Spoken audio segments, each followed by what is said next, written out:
Welcome to Get Creative. I'm Shellie Hall, and this is your creative news for the week of April 27, 2009.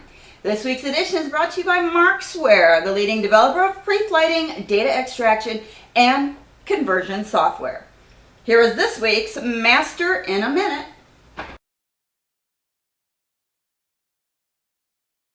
In this week's Master in a Minute, I'm going to show you a couple of quick keystrokes and mouse moves to be able to change your brush size and or hardness in Photoshop CS4. So if you hold down Control Option on a Mac or Alt right click on a PC, you can change your brush size. If you look up in the top toolbar, you can see this as I'm dragging, the brush size is actually changing. Okay, so now I've got my new brush size. If I go ahead and add in the Command key on a Mac or the Shift key on Windows, that combination will then enable me to actually change the hardness. So if I hold down those keys and drag inwards, I am adding softness. So let's go ahead and do that and click. Now let's go look at our settings. So right now we are at 66% hardness and 381 pixels. Now to change it back to 100% hardness, once again, I'm going to hold down Control Option on my Mac and I'm going to change my brush size. Now let's go ahead and add in the Command key, and if I drag all the way out, now click, you can see I have 100% hardness on my brush, and you've just mastered it in a minute. For those of you that keep up with technology video casts on the web, you are probably familiar with Cali Lewis, the hostess of Debrief TV. Cali recently made the short list of the top 16 candidates for what has been touted as the best job in the world. This is an online video submission competition which will land the winner a 6-month gig in Australia video blogging about the island of the Great Barrier Reef. Cali is also participating in a documentary that I am filming titled Tech Girls.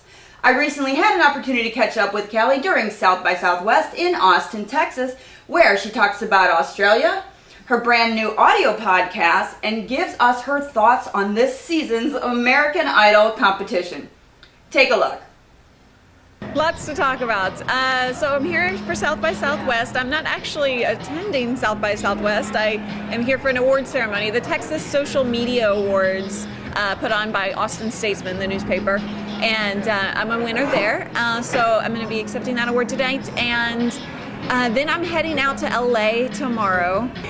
So what I'm doing out there is I am on the top 50 finalists in the Best Job in the World tourism contest. It's a marketing effort put on by Tourism Queensland, and they are trying to pick one person to go live out on an island in the islands of the Great Barrier Reef for 6 months. And the job will be to create videos, blog about the adventures that you have day in and day out, and tweet about things, and basically do what I do on a daily basis. And they pay you for it. So how awesome is that? The top 11 then go out to Australia for interviews, and I want to do that. So the other 10 people are picked by the Tourism Queensland Board. We just started a new show. It's an audio-only show. The new show is called Wealth Nation.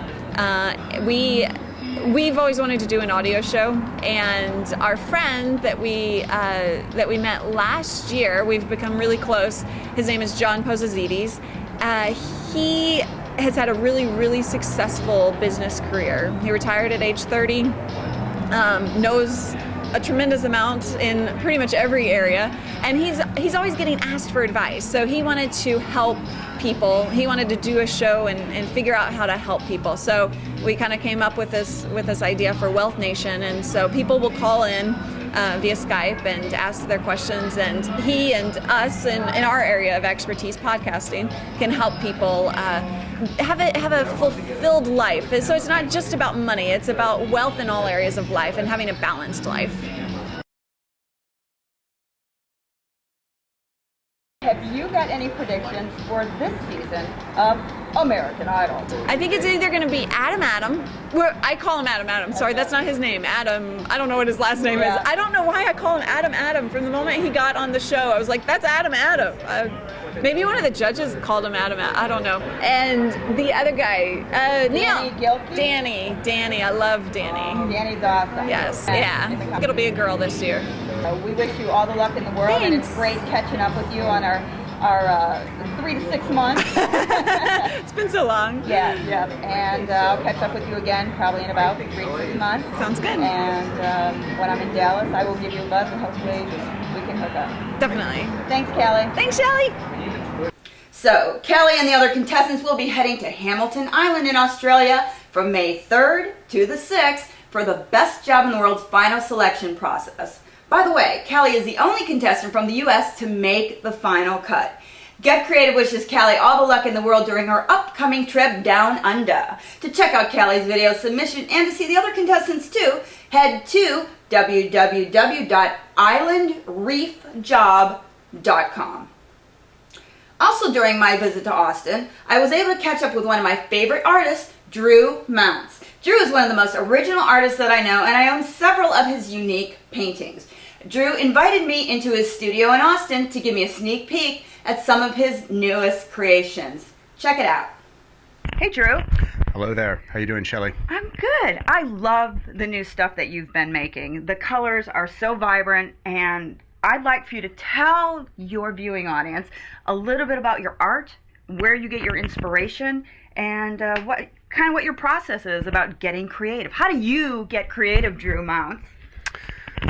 Well, this most recent body I've been working on is it's very impulsive, and I start with some basic colors that I want to work with, and I just kind of let things happen. Now, by looking at some of your pieces, I have absolutely fallen in love with this piece.